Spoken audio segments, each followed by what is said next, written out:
Assalamualaikum warahmatullahi wabarakatuh. Salam sejahtera dan salam Malaysia Madani.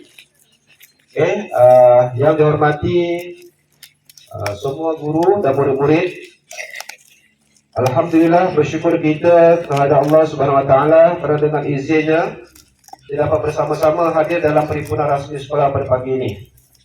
Murid-murid sekalian, selaras dengan arahan daripada KPM dan juga daripada unit Hal-Ehwal Murid Pejabat Pendidikan Daerah Jempol dan Jelebu, dan sekolah pada hari ini melaksanakan program 5 minit kesedaran keselamatan sekolah. Program ini bertujuan memberi penyampaian serta peringatan khusus kepada semua dan juga warga sekolah berkaitan aspek keselamatan di sekolah. Antara perkara yang perlu diberi perhatian adalah yang pertama, murid hendaklah sentiasa mematuhi peraturan melintas jalan raya. Kedua, gunakan laluan yang telah disediakan semasa masuk dan keluar kawasan sekolah. Tiga, murid perlu mematuhi waktu balik yang ditetapkan dan tidak berebut atau berlari ketika keluar sekolah. Empat, murid hendaklah berada dalam kawasan sekolah semasa waktu balik sekiranya ibu bapa atau penjaga masih belum tiba.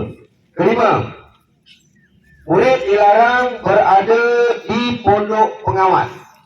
Enam, sentiasa mengutamakan keselamatan semasa menjalankan aktiviti sukan dan kurikulum. Seterusnya, murid yang menunggang motosikal atau basikal sekiranya ada, tapi kita tak ada lah. Okay? Jadi perlu memakai peralatan keselamatan dan mematuhi undang-undang jalan raya. Jadi kalau kamu patutnya pergi sekolah, pakai helmet lah. Okay? Itu tanggungjawab penjaga kamu lah. Jelas.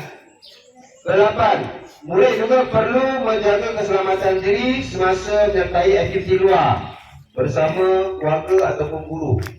Maksudnya aktiviti luar kamu sukan, keluarga ni aktiviti di luar sekolah, ataupun aktiviti bersama guru ketika kamu menghadiri sukan. Dan yang terakhir, patuhi semua papan tanda keselamatan, pagar keselamatan dan kawasan larangan yang telah ditetapkan oleh pihak sekolah.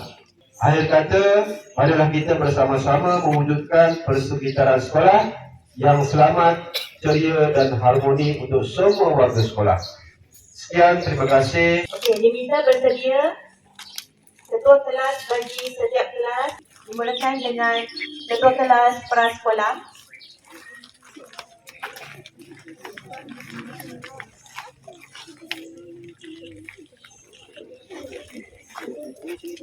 Ketua kelas tahun 1.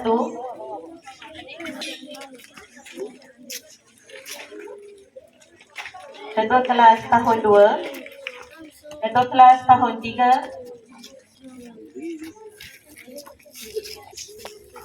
Ketua kelas tahun 4. Ketua kelas tahun 5.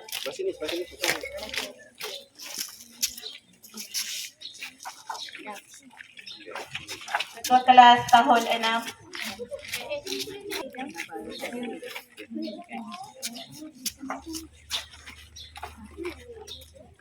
Ketua kelas PPKI. Badilah wakil mana?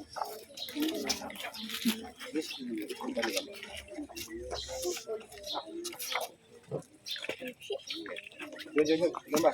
Sikit.